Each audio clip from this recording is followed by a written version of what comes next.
Just going over a few last minute things here. I noticed that this return fuel line is nearly touching the turbo there. That's a really hot area.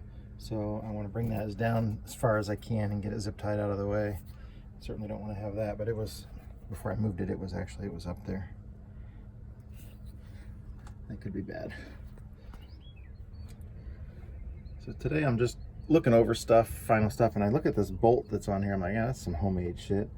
And then I grab it to wiggle it, and look how loose the clamp is on here. That's the turbo. So that didn't get done. So I can go ahead and tighten that down. So we spent the entire day yesterday waiting on a guy to bring us to get us parts. 2 days ago, Michael went to a place, and they said the mechanic who does that isn't here, but he'll probably have what you need, and he showed him what he had. And he'd be in at 8 in the morning. So at 8 in the morning, we show up there yesterday, and the guy's not there. They call him on the phone. He says, oh, I tried to stop by where they were at, but he was working on a job that's completely the other direction from where we were. Plus, we were here all morning and nobody stopped by. And my wife was here the whole entire time. So they give us his phone number, and we call him back later in the afternoon. And the guy says, okay, I'm here at the shop now. I have what you need. So we went over there. This is now our third trip there to the shop, which is about 20 miles away. And the guy says, oh, no, I don't have that, but I do have that at home. When I get off work tonight, you can come to the house and I'll get it for you. So we wait around all day for that. He's got our number. He never calls. I call him at 5. He doesn't answer. I call him at 6:30. He says, oh, I just got home. It's been a long day. Why don't you come tomorrow night? Which normally would be fine, except for he knew that we were waiting on that part to get going. I waited all day. So this is for the air filter that we have. So we got an air filter from Luke at US Coach. But we had an issue with adapting to the right size pipe and everything that we have. We just got it kind of dry fit in here right now. And we needed a couple of different adapters that we didn't have. So saying screw this, we went to Home Depot. We got to get this thing home, and we're just going with some pipe that we're using here, and we're gonna seal the seams on it in and out. I'll test it with some starting fluid, make sure it's not leaking. So we've got a way to, we figured out how to cobble things together to get it to work. But it's not how we wanted to do it, but that's what we're gonna have for now. We got a few things left to do. We're gonna move this oil tank because it is actually touching the exhaust manifold here. We don't want that to break. The engine's in rubber, so it vibrates, and this is solid, so we don't want that there. That needs to get moved. Other than that, finish up the air intake system, and then what I just found here on the turbo, that needs to be fixed. We just added power steering fluid. Dexron, oh my god, don't ever pronounce it Dexron. You'll have somebody lose their shit over that. But we're getting there, slowly but surely. Should get this thing on the road and out of here today. Alright, so with the problems we're having with the bus, and we can't obviously talk to the previous mechanic because they're no longer around, mechanics plural. Michael went out and bought something where we could try to ask some questions. So we got a magic 8-ball. We're gonna ask it some questions and see if it'll help us let us know what's done and what else needs to be done on the engine. Nice one. Should have tried that out in the store before you got it. Oh, I did. We just asked if the bus was going to make it home, and he turned the thing over and it said very doubtful. Maybe we don't want to use the magic 8-ball. Should be a good commercial for Gorilla Tape, because that's what we're going to use to extra secure all those pipes together as an extra form of sealant for the outside, so that it's not sucking any air through it. The sticky side is sticking to the tape. There's no stickiness to this. It's just coming off. Now I gotta figure this out. Damn it. Went a little further and it's starting to do it again on this roll of tape, where it's separating the 2 layers of the Gorilla Tape. This is not the commercial for Gorilla Tape I thought it was going to be. Well, it looks pretty professional. We did a good job. It's strong, it's rigid. I think it's gonna work. All right. So we got a rubber boot hooked on here, and that's gonna connect us to our other part. And I think we'll be good. Well, there we got it run. Goes metal to a rubber boot to a rubber boot. So it's isolated, and then that goes to the air filter canister that we have mounted in there. All the way up. Well, we got back doors on the bus now. The oiler's moved out of the way, and the air intake is all on. The power steering fluid is full. So we now have start control up front and the ability to turn it off from up front. Kill. It works. Covers are back together. We're just checking the transmission fluid here while it was running, and it's low. We only had a gallon to put in it. That's still not enough. So we're still filling that up. We've only drove it 100 yards. The oil cooler and everything is shared on this, so when they disconnected the engine, they would have dropped those oil cooler lines and would have lost some fluid. So that's the last thing we had to check, was the transmission fluid, and then we're ready to go for a test drive. Just little things on the install like this. Here's one of the main cradle mount bolts. Didn't get run down. Just little things like that, going around checking. I noticed there's one missing on the other side of one of those U-bolts too the other day. But this one definitely needs to get tightened down too. So just the little things, going around checking for tightness. Just gonna air it up, take it for a few laps around the lot here, and then we're going on the road. We aired up the tires. One of them was at 30, a couple of them were at, one of them was at 60, a couple of them were at 90. So I'm sitting a year and a half.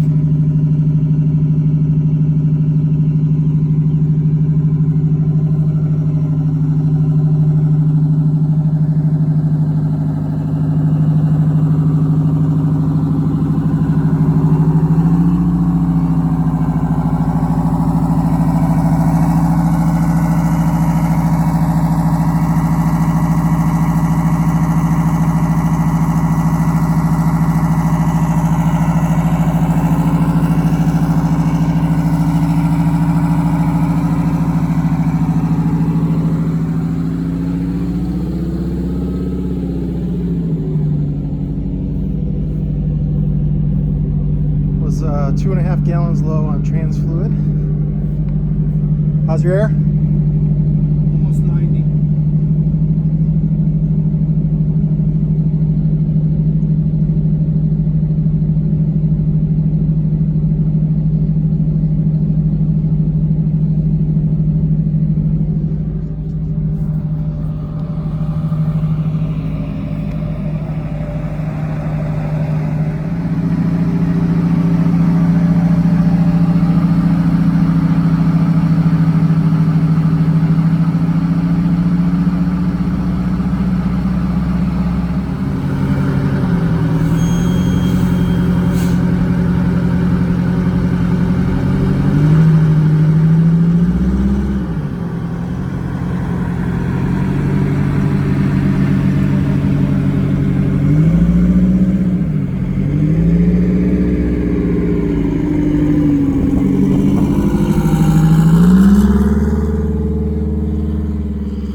Gonna move that stuff.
There's much pressure on those tags. You can check that.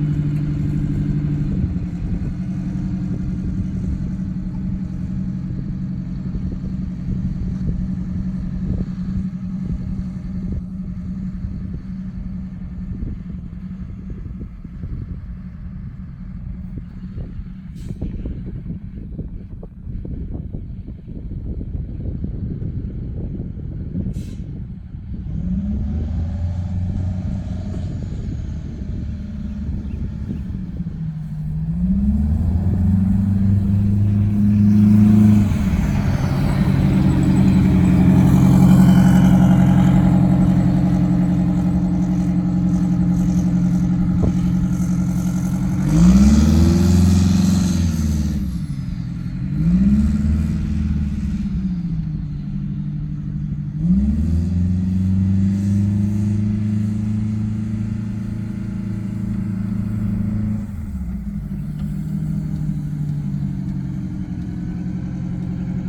those tags are locking up way too easy.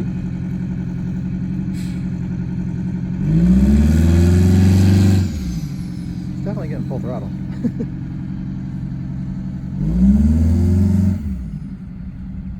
He's having fun. He now has a turbo. He never had that before. Go ahead and come park.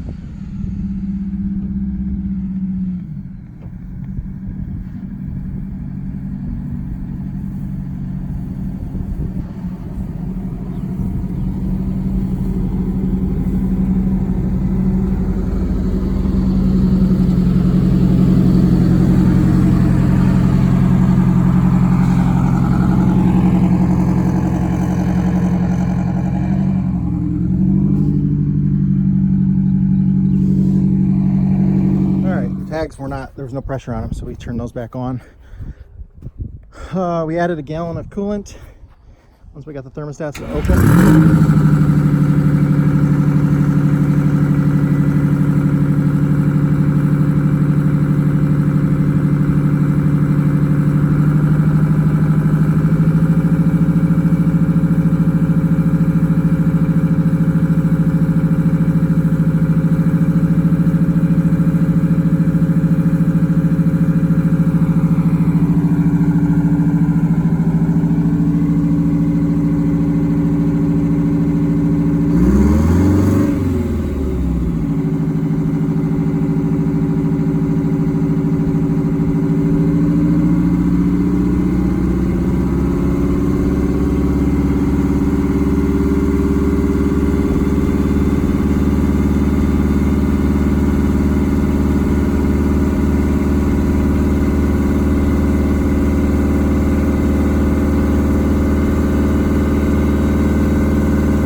we're having one little issue.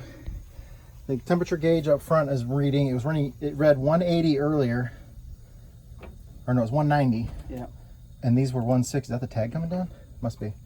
And these were reading 160 when that was reading 190. And right now it's reading 220 on the dash gauge. And it was only 180 a second ago when I shot these. Let's cool down just a little bit, but yeah, 181. So we've got a discrepancy in the gauges. The thermostats have both opened at 180. These were 110 earlier when that was 160. So I'm pretty confident with that, but we're going to keep an eye on that gauge. And we need to replace it, but I think for going home, as long as we get an accurate but the same readings, we'll be okay. Here we go, taking around the road. Has it been winding the whole time like that?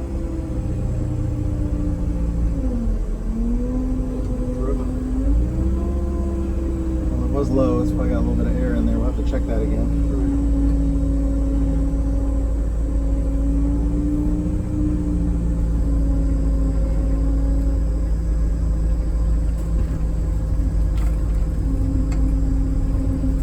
Feel good and everything when you're stopping? Yeah.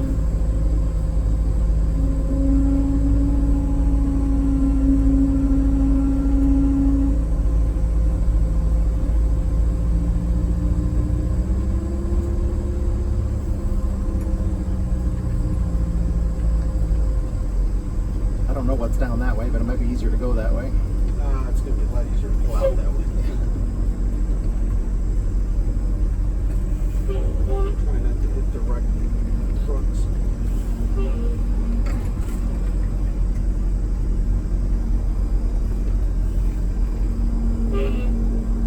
That guy's hauling ass.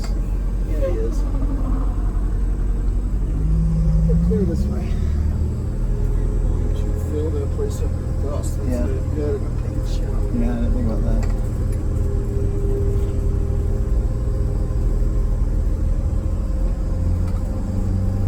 This guy's not helping anything. Yeah.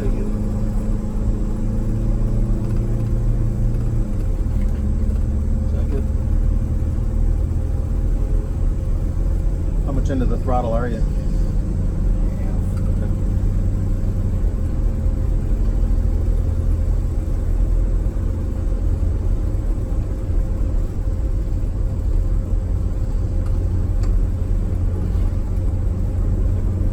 What's our speed right now? 35. Almost 40. I don't know what the speed limit is here, but I'm guessing it'd be around there somewhere. Yeah. Nice and quiet. I can't even hear the engine. Yeah. I don't need that muffler.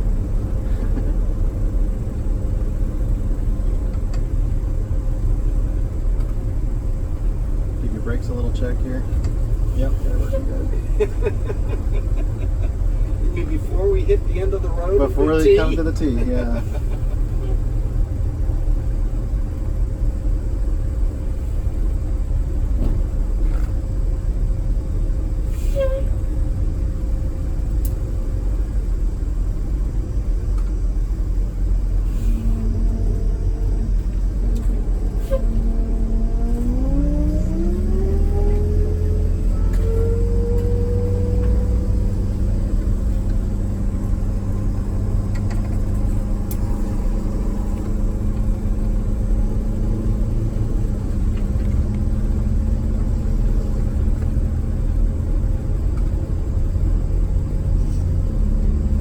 Temperature?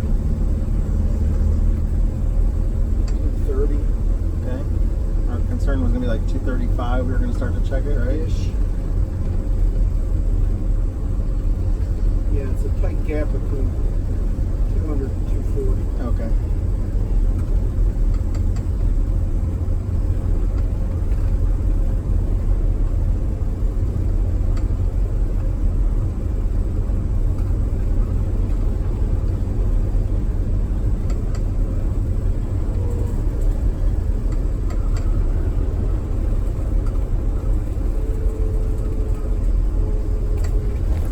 Pick the windier road. Well, we'll shake loose anything that seems.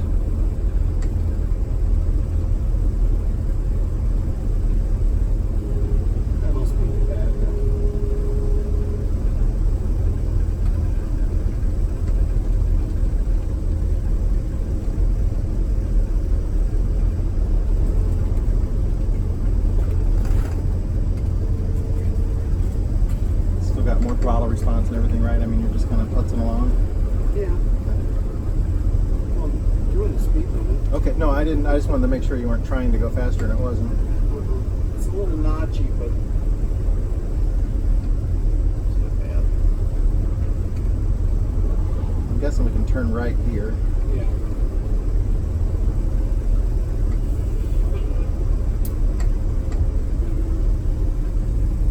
Or if you want to turn around in that, whatever you want to do. I think Go around the block. it's going to be hard to get back in to make a left at the body shop, though. Why don't you turn around up here?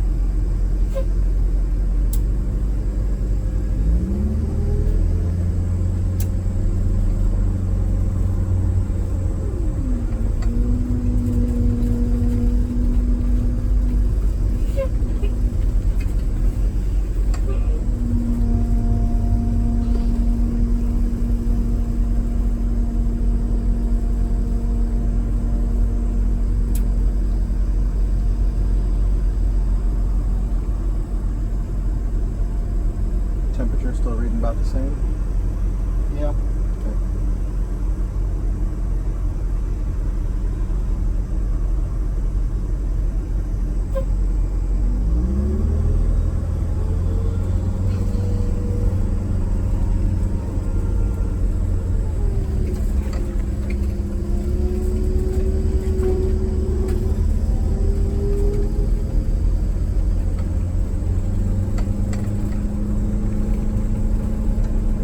Are you full on the throttle right now or no? No. Okay.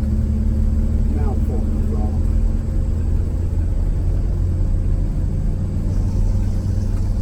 Smoking bad at all or no? There's a little smoke. Not much.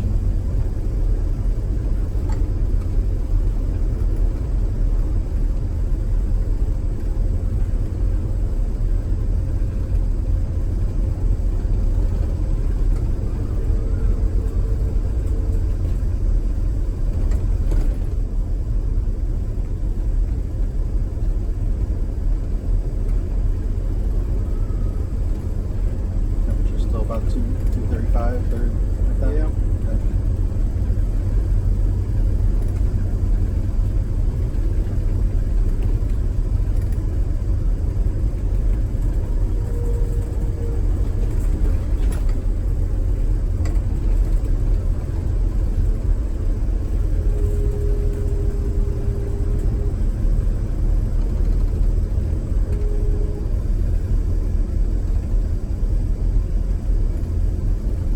Promise me you're going to watch those gauges like a hawk. I watch the gauges like a hawk. I have a thing when I'm on the interstate, every mile marker I use to look at my gauges. So sometimes they have every 0.2 of a mile there's a marker, so I'm checking them that often. But anytime I see a mile marker sign, I look at it. This is the road right here, right?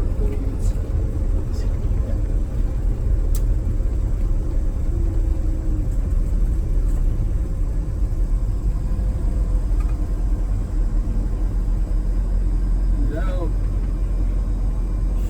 Get off the phone and go.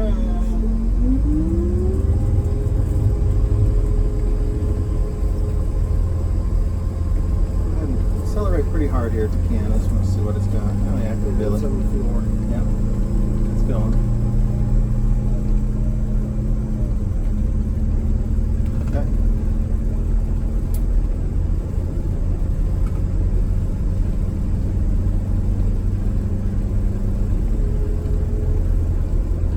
So you've got a notch at 240 on that gauge. Is that what it is?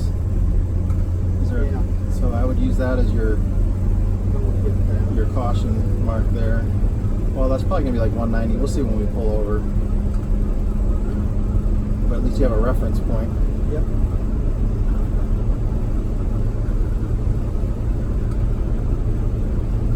Well, I'm glad that guy's plowing. Stirring up more dust than me. Yeah. Oh, we hit 45. What'd you say? Hit 45. Oh, okay. Yeah, it had a lot left in it.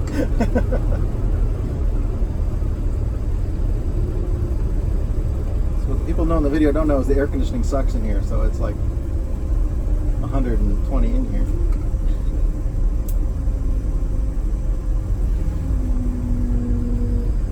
Oh man, those tags are just leaving a nice big black stripe coming in. Oh, when you braked? Yeah.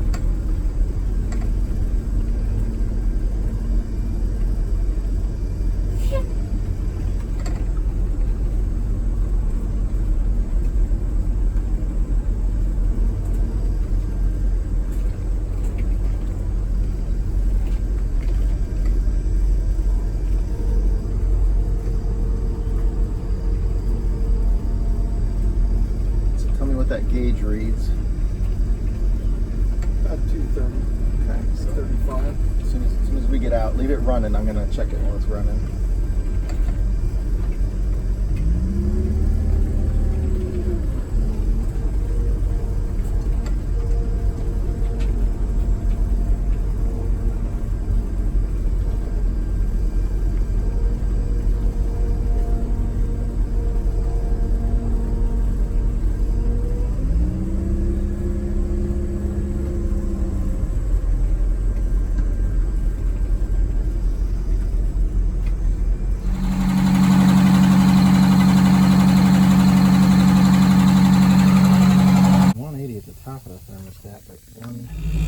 Well, I was just driving it, getting ready to get on the interstate, and all of a sudden the low air light came on. My air pressure dropped down to 60.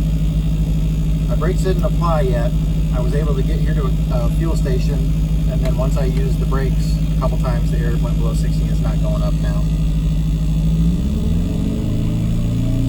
Set the brake. Yeah, it's set.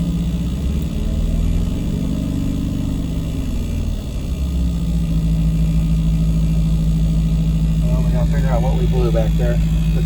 The low tag air came on too. I just turned the tags off, thinking maybe it blew a tag air back, but that's not it. I'm not building air. Well, we're out here in the parking lot of the Pilot that I made it to, and it's getting ready to rain. Big loud thunder boom.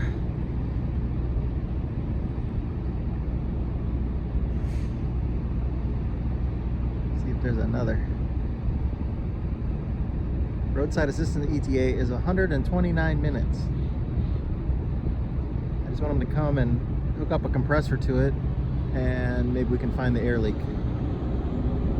Might be a problem with the air compressor. I just replaced the governor, thinking if there was two problems.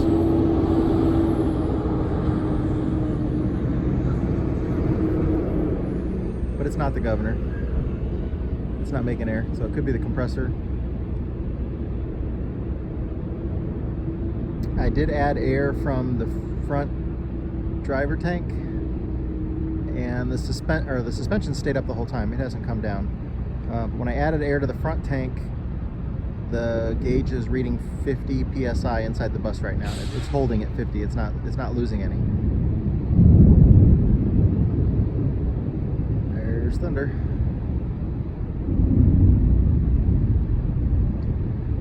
So anyways, it's not a leak in the brake system. It's a leak in the somewhere else. So the brake tank is holding.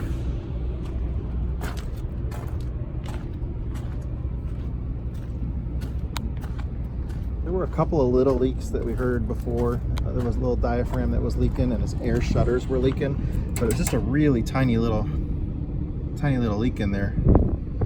I don't think that's the problem. I don't have a way of blocking those off here.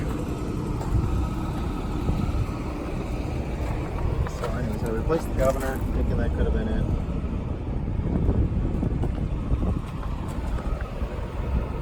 I took the pressure off the tags, thinking the tag bag might have been it, but that's not it.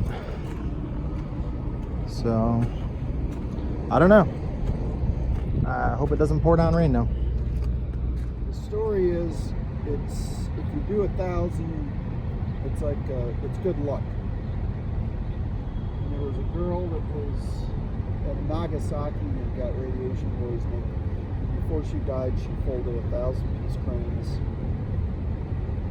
I wish for no more violence. Oh, nice. We're so bored. He's making peace cranes. Waiting for roadside assistance. They're officially late, like 20 minutes over their 129-minute ETA.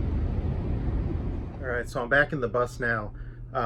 Good Sam's roadside service sucked. We waited over 3 hours for them, and then they called us, or they didn't call. I called them to find out what the hell was going on, and they said, "Oh, sorry, the people canceled." So we waited 3 hours for them and got absolutely nothing. All I wanted to do was come add air to it, just to figure out where the air leak was coming from. So I gave up on it and just decided to come back. We're going to leave the bus, and then I'll go back in the morning with my bus and air the thing up and find out where the air leak is and what's going on. It could be the compressor, but something. When the air went down immediately, the low pressure alarm came on at 90 psi, and then it was from 90 to 60 was like 5 seconds. But then it stayed at 60, so I was like, oh, thank God, I got brakes, I can keep going. I was just on that little 2-lane road right next to there, and it was less than a mile to where the pilot was. So I guess my main problem was that I made it to the pilot. If I would have just pulled off the side of the road, they would have had to have sent a tow truck, and that would have been probably easier to just get it towed back here, and I wouldn't have to screw around with getting my bus back and stuff. So anyways, we're going to call it a night. It's storming outside. We wasted about 3.5 hours actually waiting for them by the time we called and tried to argue with them after that 3 hours after the other one canceled. That was just ridiculous. Good Sam's RV, Platinum RV is a bunch of bullshit. I would definitely not recommend. I tried using it one other time that I had, and I fixed everything myself before they even found somebody to get out to me. It's not worth having. And their towing service, they wouldn't tow it. I would have loved to have it towed back here just so that it was not left over there, but no option what to do. So anyways, in the morning, go back over there and try to get it going. If I got to get a new compressor for it or what's going on, but something blew because the air, like I said, dropped off just dramatically. The alarm went off. I had just looked at the air maybe a mile before, and it was like right around 110, and then when the alarm went off at 90, like I said, just a few seconds, it was down to 60.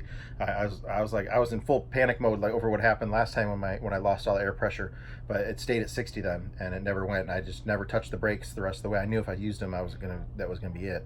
And made it right up to the pilot, pulled in, and stepped on the brakes, and I had one application, then it went down to 50, and then I could feel the spring starting to drag a little bit. So I didn't hit the brakes again until I got to a spot where I could park it, and then just let it go.